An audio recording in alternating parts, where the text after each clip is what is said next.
మహిమ కలుగును గాక. హల్లెలూయా. ప్రభునందు ప్రియ దేవుని బిడ్డలారా, ప్రభువైన యేసుక్రీస్తు వారి దివ్య నామములో దేవుని యొక్క పాద సన్నిధిలో కూడిన మీ అందరికీ నా హృదయపూర్వకమైన వందనాలు తెలియజేస్తూ వాక్యం కొరకు ప్రేమతో మిమ్మల్ందరినీ కూడా ఆహ్వానిస్తూ ఉన్నాను. దేవుని యొక్క మాటలు మనం ఈ దినాన్ని ధ్యానం చేద్దాము. ఇందులో ఈరోజు మన వాక్యాంశం ఏంటండి? దేవుని ప్రసన్నత. మనం మొదటి నుంచి చెప్పుకున్నటువంటి అంశాలు మరలా మనం ఒకసారి జ్ఞాపకం చేసుకున్నట్లయితే, ఫస్ట్ డే మనం ఏం చెప్పుకున్నామండి అమ్మా? ఉపవాసము, బూడిద ఉపవాసం గురించి చెప్పుకున్నాం. రెండో రోజు ధ్యానము, అలాగే మూడో రోజు వెంబడించుట, నాలుగో రోజు విధేయత, అలాగే ఐదో రోజు సమాధానం, ఆరవ రోజు వెతుకుట, అలాగే ఏడవ రోజు ఉపేక్ష, 8 ఉపకారం. ఇది 8 అంశాలు. ఒక్కొక్కటి మనం చాలా విషయాలు బైబిల్ అంతటి నుంచి చాలా నేర్చుకున్నాం. అయితే ప్రియులారా, ప్రతి మాట, ప్రతి అంశంలో ఉన్న దేవుని వాక్యము అన్వయించుకొని మనము ఆ వాక్యాన్ని అనుసరించి నడుచుకున్నట చాలా ప్రాముఖ్యమైనది. ప్రసన్నత అంటే ఏంటి?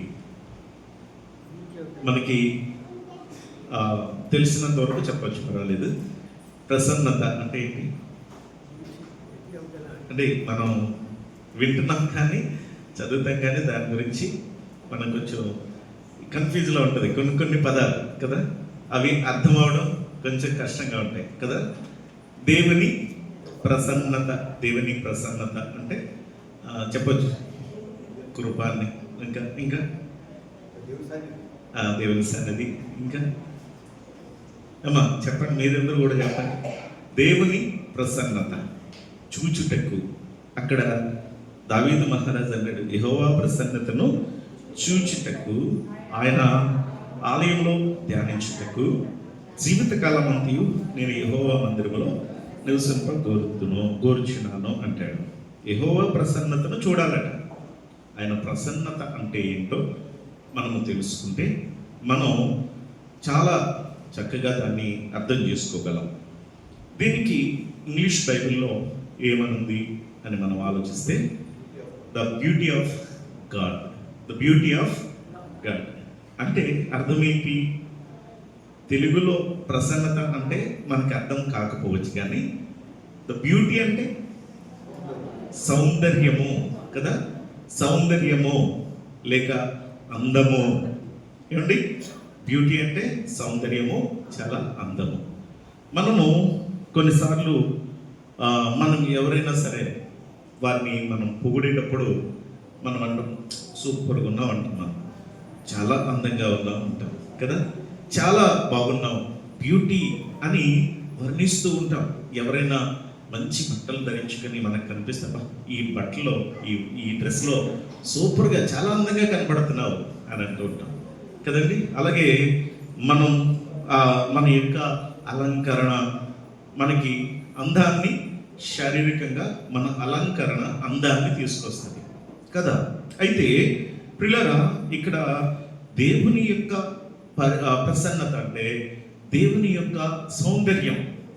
దేవుని యొక్క సౌందర్యము ఎక్కడుంది, ఎలా ఉంది అని మనము పరిశీలన చేసుకోవచ్చు. ప్రియులారా, మరి దేవుని యొక్క సౌందర్యము అంటే అసలు ఆయన ఎలా ఉన్నాడో తెలియాలి కదా. ఆయన ఎలా ఉన్నాడో మనం తెలుసుకుంటే ఆయన సౌందర్యం ఏంటో మనం వర్ణించగలం, అంతే కదండి. ఇప్పుడు అసలు ఆయన దేవుని ఎవరు చూడలేదు, చూచిన నరుడు చెప్పాలి, చూచిన నరుడు బ్రతకలేదండి.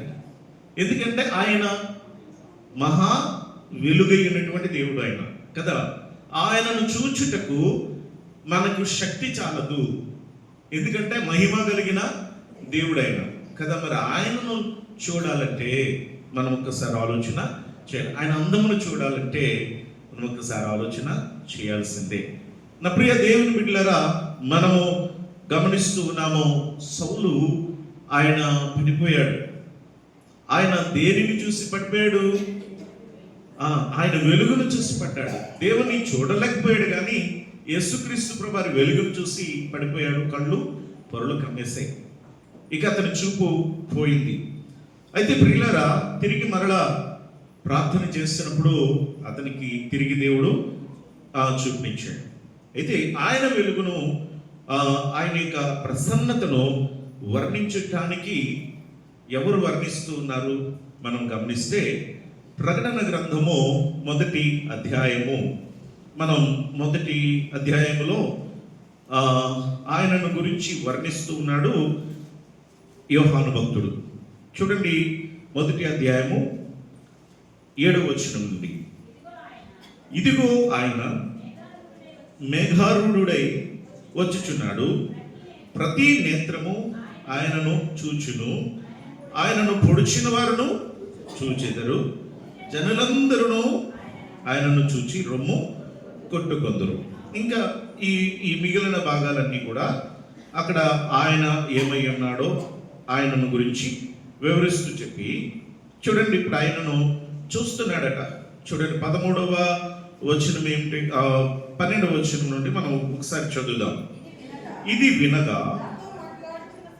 వినగా నాతో మాట్లాడుచున్న స్వరం ఏమిటో అని చూడ తిరిగి తిని. ఇది వినగా అంటే ఇక్కడ ఆ ప్రభు అతనితో మాట్లాడుతున్నట్లుగా చూస్తున్నాం.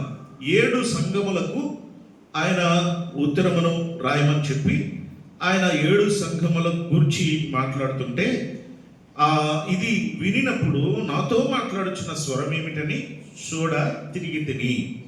అప్పుడు 7 సువర్ణ దీపస్తంభములను, దీపస్తంభముల మధ్యను మనుష్య కుమారుని పోలిన యొక్కనిని చూచి తిని.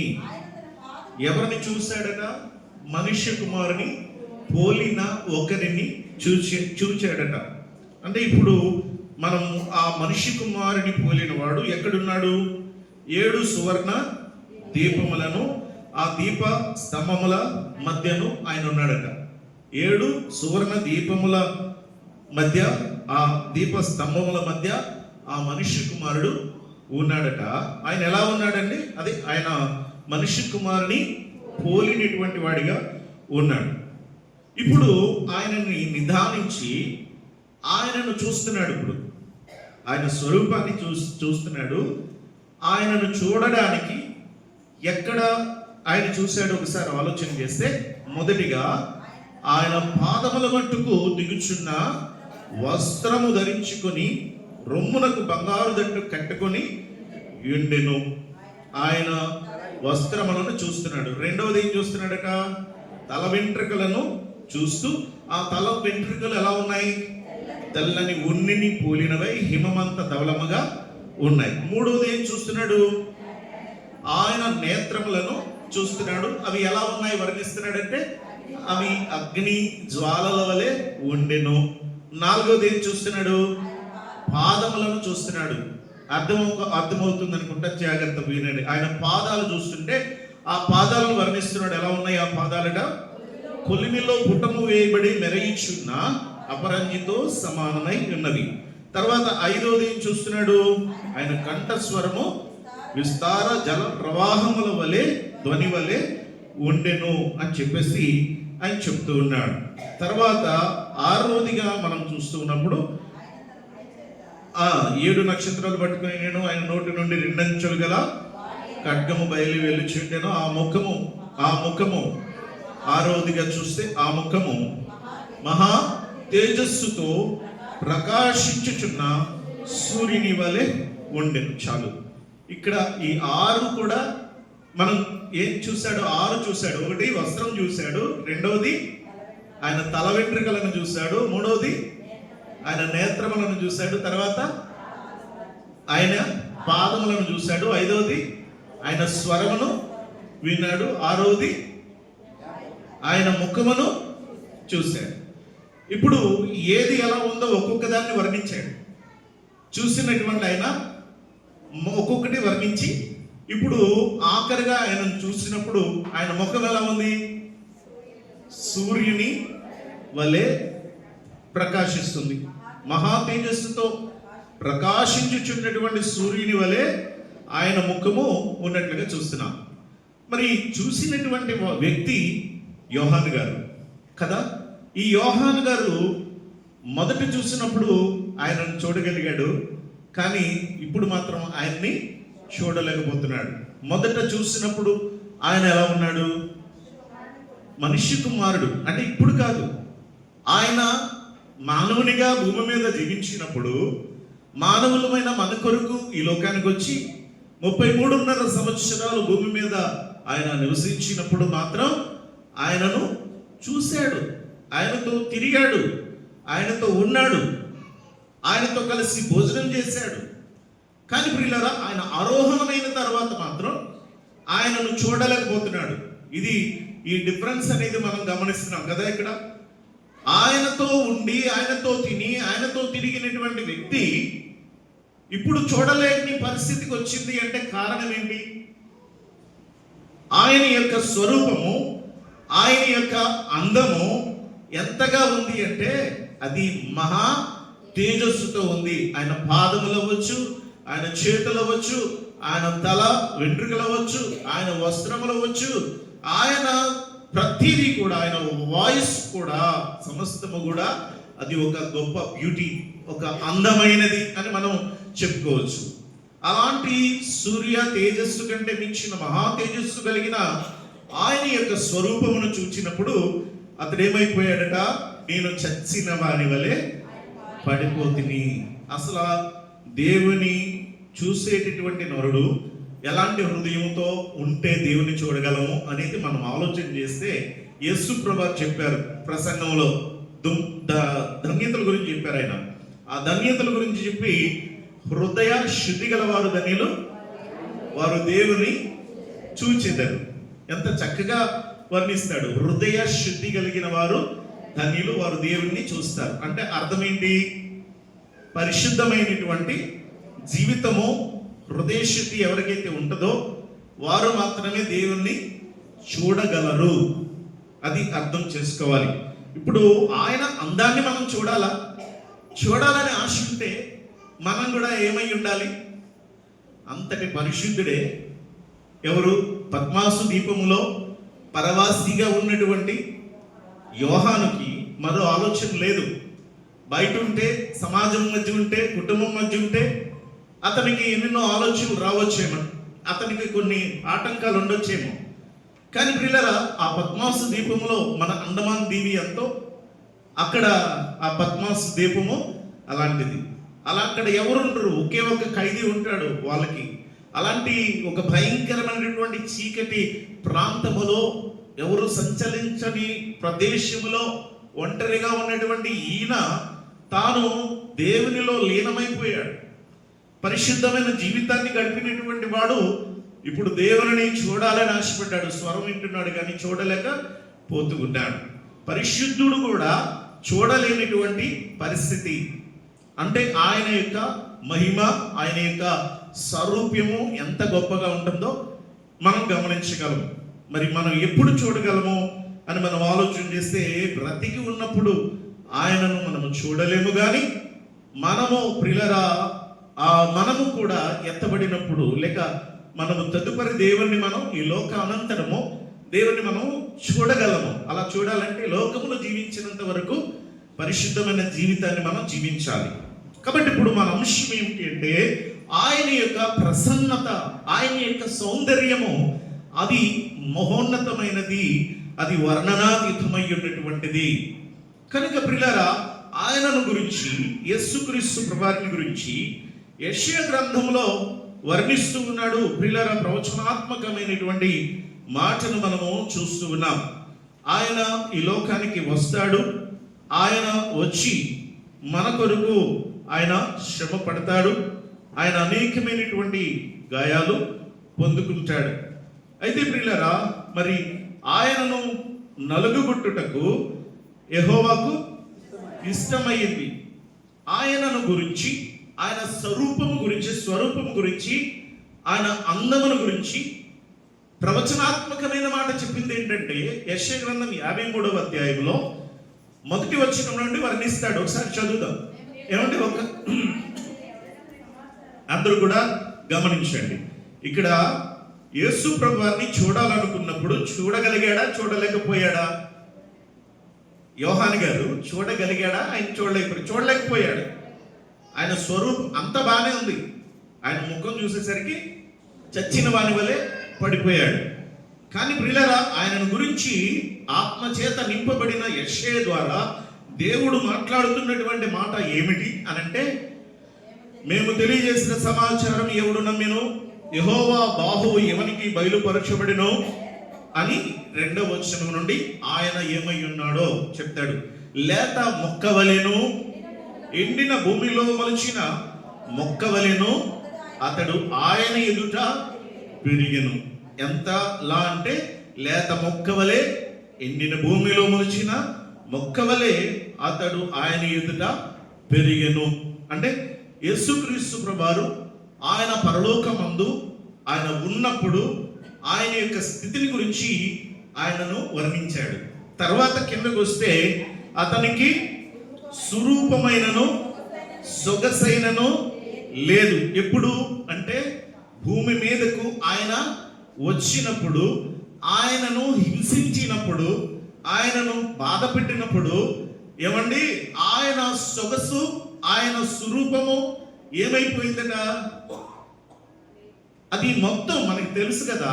ఆయనను పెట్టిన గాయాలు ఎన్ని లెక్క పెట్టగలరా? అధికారపూర్వకంగా లెక్క పెట్టినవి ఎన్ని? ధర్మశాస్త్రానుసారముగా కొట్టవలసిన దెబ్బలు ఏంటి అంటే 39, అంటే 1 తక్కువ 40 కొరడా దెబ్బలు ధర్మశాస్త్రానుసారంగా కొట్టాలి. అవి లెక్క ప్రకారంగా ఉన్నవి అవే.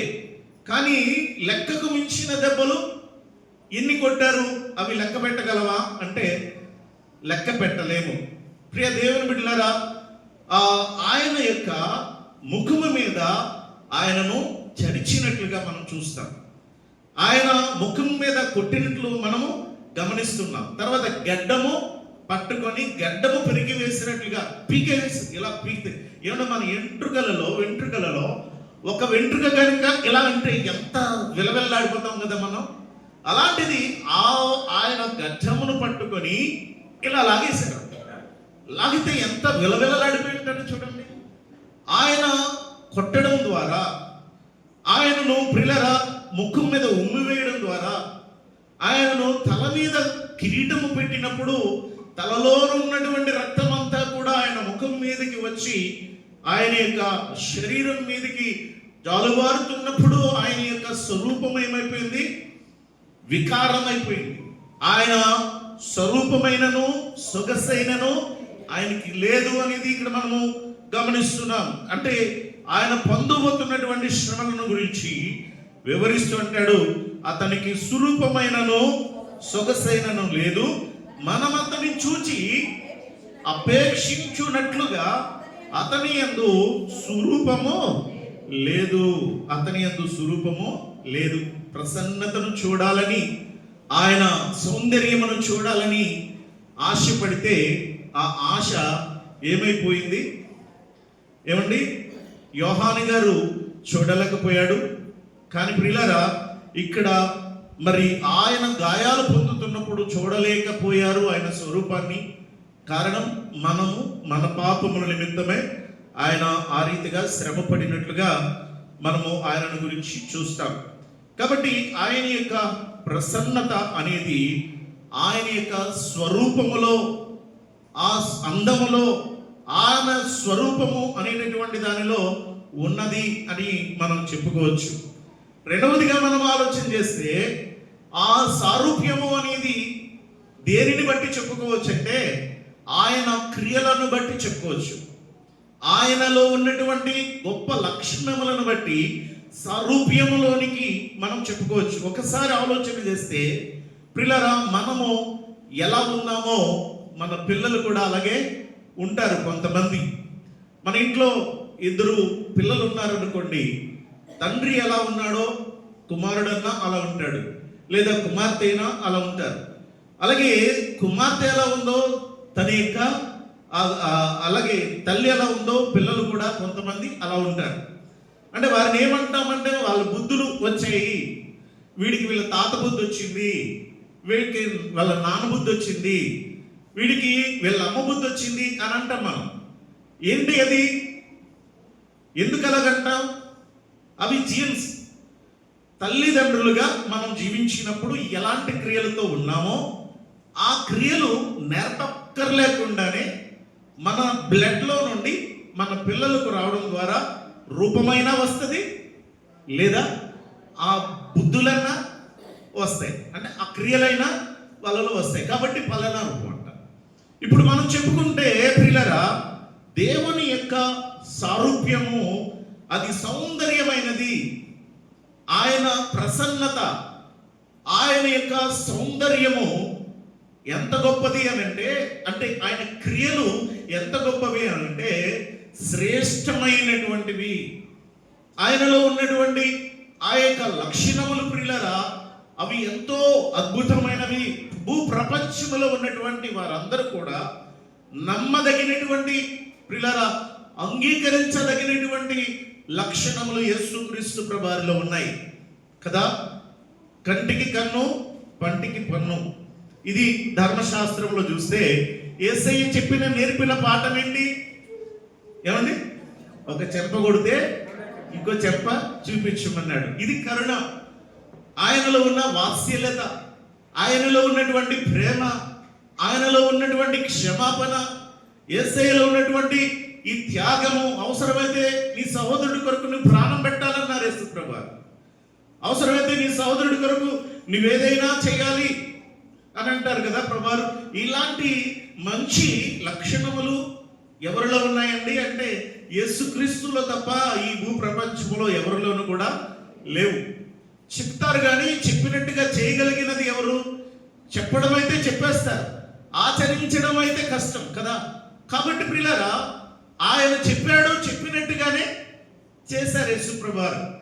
ఆయన సిలువలో పడిన శ్రమలు ఏవైతే ఉన్నాయో ఆయన చెప్పిన దానికి తగ్గట్టుగా ఆయన నెరవేర్చినాడు. కనుక ఆయన లక్షణములు అవి ఒక ప్రసన్నత కలిగినటువంటివి. అవి చాలా అంటే చూసి నేర్చుకోగలిగినటువంటి క్రియలు అన్నమాట. దేవుడు లేడని చెప్పే వ్యక్తి కూడా ఈ రోజున ప్రపంచంలో ఈ క్రైస్తవ మతమును మనము గమనిస్తూ ఉన్నప్పుడు అందులో శాంతి ఉంది. ఆ నాస్తికులే చెప్తున్నారు ఏది గొప్పది అని ఒకవేళ అనుకుంటే, ఏది మనము దాన్ని పాటించాలి, సమాజం బాగుండాలంటే ఏది పాటించాలి అని అనుకుంటే గనక క్రైస్తవ మతాన్ని మనము ఆలోచన చేసి తీసుకోవచ్చు అని అంటారు. ఎందుకు అంటే అది శాంతిని, అది నెమ్మదిని, క్షమాపణను బోధిస్తుంది ఈ మతం అని అంటారు వాళ్ళు. ఆ వాళ్ళే కాదు ప్రియులారా, నేడు అనేక మంది గొప్ప గొప్ప వాళ్ళు ఎవరైతే ఉన్నారో వాళ్ళందరూ కూడా యేసుక్రీస్తు యొక్క బోధనలు అవి చాలా శ్రేష్టమైనవి. యేసుక్రీస్తు ప్రభువారు చెప్పినటువంటి ఆ క్రియలు ప్రియులారా, ఆయన చెప్పినటువంటి మాటలు అవి మనలను ఒక శాంతి మార్గంలో నడిపించేవిగా ఉంటాయి. కాబట్టి వాటిని కూడా, ఆయన క్రియలను కూడా ఆయన సారూప్యముగా మనం చెప్పుకోవచ్చు. అవి ఆయన ప్రసన్నతకు గుర్తుగా మనం చెప్పుకోవచ్చు. అందుకనే ప్రియులారా, మనము పరమగీతముల గ్రంథములో అనేకమైనటువంటి విషయాలు మనము చూడవచ్చు. నా ప్రియ దేవుని బిడ్డలారా, మనం చెప్పుకుంటూ వెళ్తే పరమగీతముల గ్రంథములో చాలా విషయాలు మనము గమనించగలం.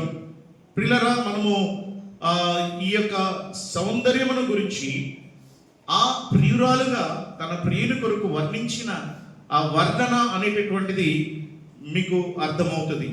అయితే ఈరోజు మనము యేసుక్రీస్తు ప్రభువారి యొక్క ఆ యొక్క ప్రసన్నతను మనం ఎక్కడ చూడగలము అంటే ఆయన యొక్క క్రియలలో, ఆయన చెప్పినటువంటి బోధనల్లో ఆయన యొక్క ప్రసన్నతను మనం చూడగలము అనేది ఈరోజు మీకు జ్ఞాపకం చేస్తూ ఉన్నాను.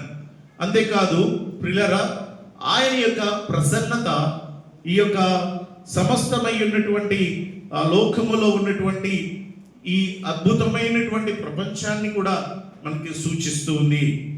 మనము కొన్ని విషయాలు ఇంకా ధ్యానం చేద్దాము. 50వ కీర్తన 2వ చరణంలో ఒక చక్కని మాట మనము గమనిస్తాం. సౌందర్యమును గురించి మనం ఒకసారి గమనిస్తున్నట్లయితే, సౌందర్యము కలిగిన సియోనులో నుండి దేవుడు ప్రకాశించుచున్నాడు. ఎక్కడి నుంచి ప్రకాశిస్తున్నాడటండి?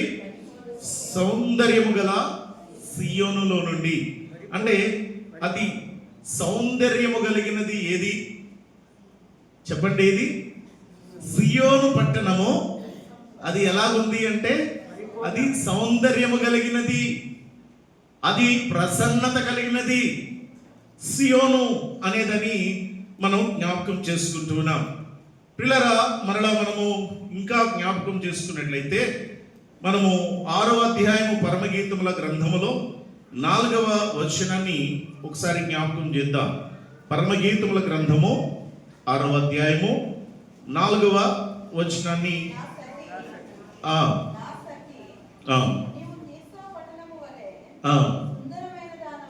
నువ్వు సుందరమైన దానవు, యెరూషలేమునకున్నంత సౌందర్యవంతురాలవు. ఇంకా దేనిని పోల్చారు? ఒకసారి ఆలోచన చేయండి. సౌందర్యము, బైబిల్లో ఉన్న సౌందర్యము, సియోను సౌందర్యము గురించి చక్కగా మనకి వివరిస్తున్నాడు. తర్వాత ఇంకే సౌందర్యం అట? యెరూషలేము యొక్క సౌందర్యము గురించి ఆ ప్రియురాలు వర్ణిస్తూ ఉన్నట్లుగా చక్కగా ఇక్కడ మనము గమనిస్తూ ఉన్నాం. ప్రియులారా, మనము ఆలోచన చేస్తూ ఉన్నప్పుడు మనము హోషేయ గ్రంథము 14వ అధ్యాయము ఒకసారి చదువుకుందాం. హోషేయ గ్రంథము 14వ అధ్యాయము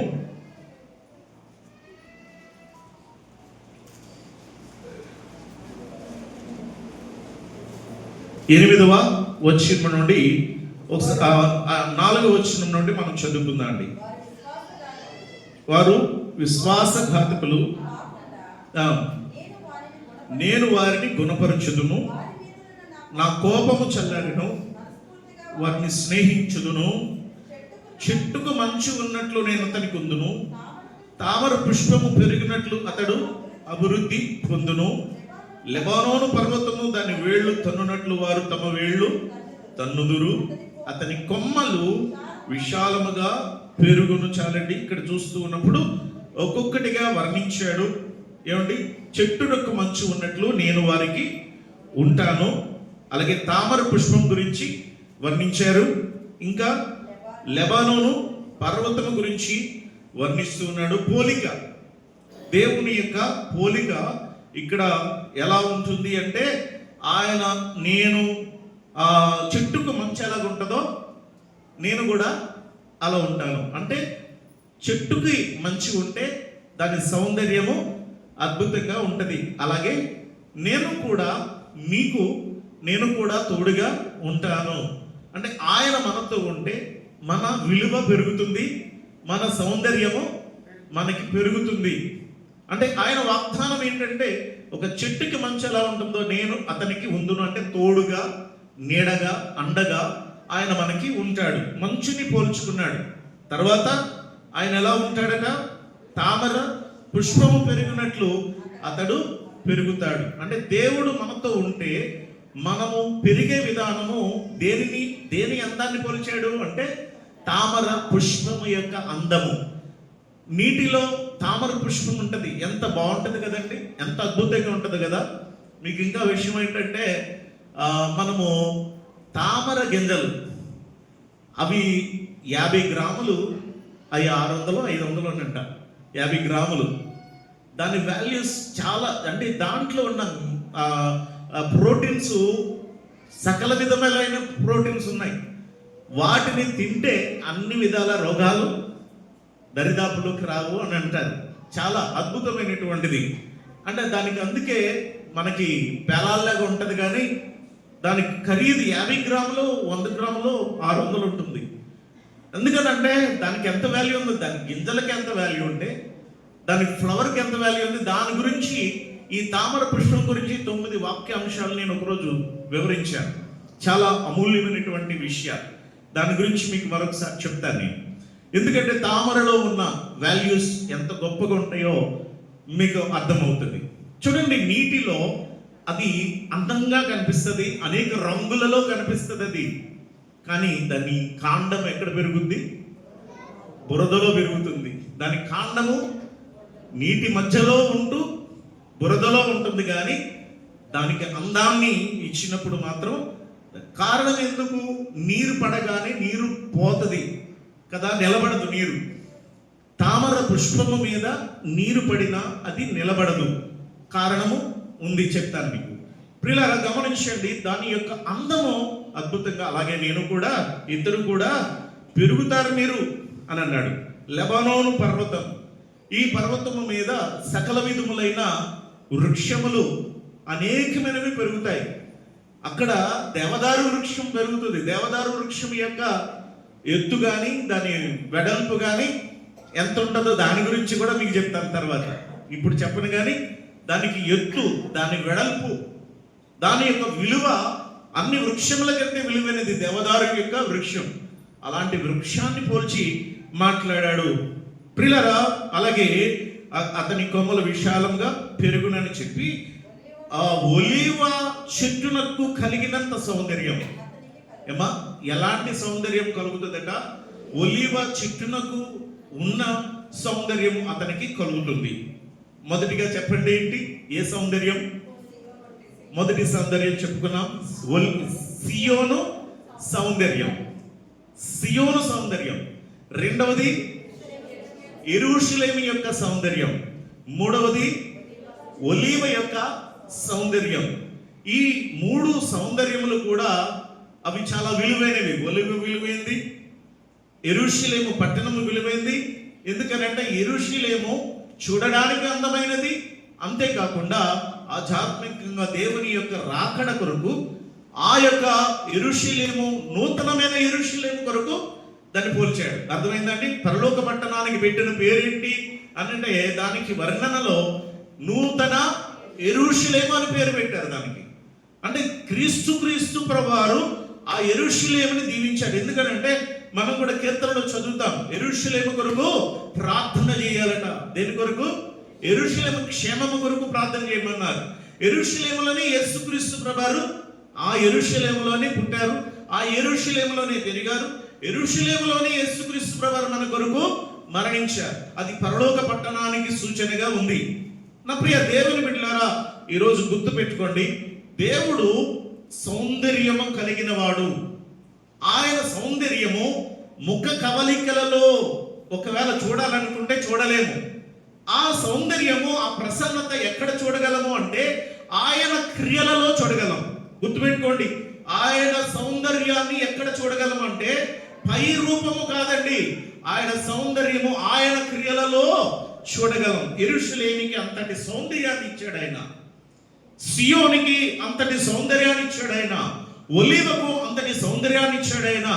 సకల విధములైనటువంటి శ్రేష్టమైనటువంటి వాటన్నిటికీ కూడా దేవుడు ఒక సౌందర్యాన్ని ఇచ్చి నేను కూడా మిమ్మల్ని ఆలాపన చేస్తాను అని అంటాడు దేవుడు.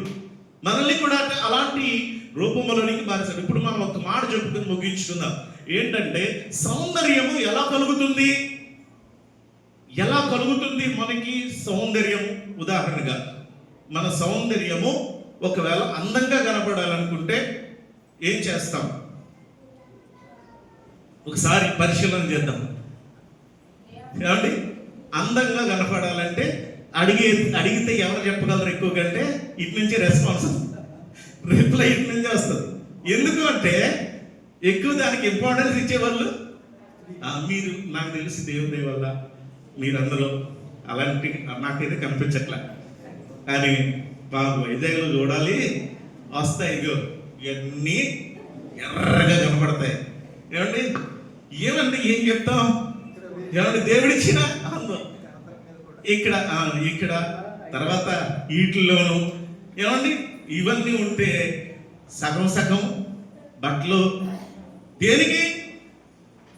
సౌందర్యం అందంగా కనపడాలి ఎదుటి వాళ్ళకి. నేను అందంగా కనపడాలంటే ఏం చేయాలి? సగం సగం బట్టలు వేసుకోవాలి. నేను అందంగా కనపడాలంటే ఎర్రగా కనపడాలి. నేను అందంగా కనపడాలంటే ఏం చేయాలి? మంచి మంచి బట్టలు. ఏమంటే ఒక్క విషయం చెప్తున్నాను, మన అందం మనం ధరించే వస్త్రాలను బట్టి రాదు. మనం ధరించే వస్త్రాల మట్టుకు విలువ రాదు. చాలా సందర్భాల్లో నేను చాలా సింపుల్గా ఉంటాను నేను, కానీ నాకు ఎంత వాల్యూ ఉందో మీకు తెలియదు. పిల్లరా, ఎందుకు అంటున్నానంటే నా వస్త్రాలను చూసి ఎవరు నాకు విలువ ఇవ్వట్లేదు. నేను 2000 రూపాయలు కాదు 5000 రూపాయల షర్ట్ ధరించుకుని తిరగలను, కాస్ట్లీ బట్టలు ధరించుకుని తిరగలను. వాటి వలన నాకు విలువ పెరగదు. దేనిని బట్టి నాకు విలువ? నా అందం దేని వలన పెరిగిందంటే యేసు క్రీస్తు నందు నేను జీవించటం వలన క్రీస్తు ప్రభు వారు నాకు అందాన్ని, నాకు సౌందర్యాన్ని ఇచ్చాడు. దేవునికి మహిమ కలుగును గాక. ఏదైనా ఎల్ఎఫ్ పెళ్ళైనా సభలు జరిగిన వెళ్తే నన్ను ఒక్కనే స్టేజ్ మీద చూస్తారు, వాళ్ళు కూడా రాదు సేవకులు. ఎందుకు పెరిగింది ఈ విలువ? ఎందుకు? దేనిని చూసి? ఆత్మీయతను చూసి, కానీ మన పై రూపాన్ని చూసి కాదు. మన అందము బట్టలను బట్టి వస్తుంది అనుకోవచ్చు, మనము ధరించుకొని నగలను బట్టి అవ్వచ్చు అనుకుండొచ్చు, లేకపోతే మరి ఏ విధంగానైనా అనుకోవచ్చు, కానీ దానివల్ల రాదు. వస్తీ తిరస్కరింపబడింది, ఎస్తేరు అంగీకరింపబడింది. దేనిని బట్టి? వారందరి అలంకరణను బట్టి. కానీ ఎస్తేరు తన ఆధ్యాత్మిక సారూప్యాన్ని బట్టి. అందుకే పౌలు భక్తుడు అంటాడు, నగల వలన గాయనను విలువ కలిగిన వస్త్రముల చేతను నేను అలంకరించుకోకూడదు. దేనిని బట్టి అంటే మనము మన ఆధ్యాత్మిక క్రియలు కలిగి ఉండే అదే సారూప్యం, క్రీస్తు సారూప్యం. కాబట్టి నా ప్రియ దేవుని బిడ్డలారా, యేసయ్య స్వరూపము ఆయన మన కొరకు సిలువలో ఆయన సొగసైనను స్వరూపమైనను లేదు. అంతగా హింసింపబడి మరణించినటువంటి యేసుక్రీస్తు ప్రభువారు మనకు నేర్పేది ఏంటో తెలుసా? ఆయన సారూప్యములోనికి మనం మార్చబడాలి. సౌందర్యము కలిగినటువంటి సియోను, సౌందర్యము కలిగిన యెరూషలేము, సౌందర్యము కలిగినటువంటి ఒలివ వలె దేవుడు మనల్ని తీర్చిదిద్దుతాడు. కాబట్టి క్రీస్తులో ఉంటేనే ఆ సౌందర్యం మనకి కలుగుతుంది. క్రీస్తులో ఉంటేనే మనకి విలువ పెరుగుతుంది. క్రీస్తునందు భయభక్తులు కలిగి ఆత్మీయంగా దినదినము ఎదిగి ఫలించాలి. అప్పుడే ప్రియుల ఆయన ప్రసన్నతను మనము కనుగొనగలము. ఆయన సౌందర్యం, ఆయన క్రియలలో కనుగొనగలము. అప్పుడే మనకు అర్థమవుతుంది. ఆ రీతిగా దేవుని వాక్యాన్ని మన హృదయంలో పదిలపరుచుకొని మనం ఆత్మీయ జీవితంలో ఎదుగుదాం. తలలు వంచి కళ్ళు మూసుకునండి, ప్రార్థనలో ఏకీభవించండి. ఒక్కసారి విన్న మాటలను బట్టి నా ప్రియ సహోదరి సహోదరులారా, ఒక్కసారి మనలను మనము పరిశీలన చేసుకుందాం. ఒక్కసారి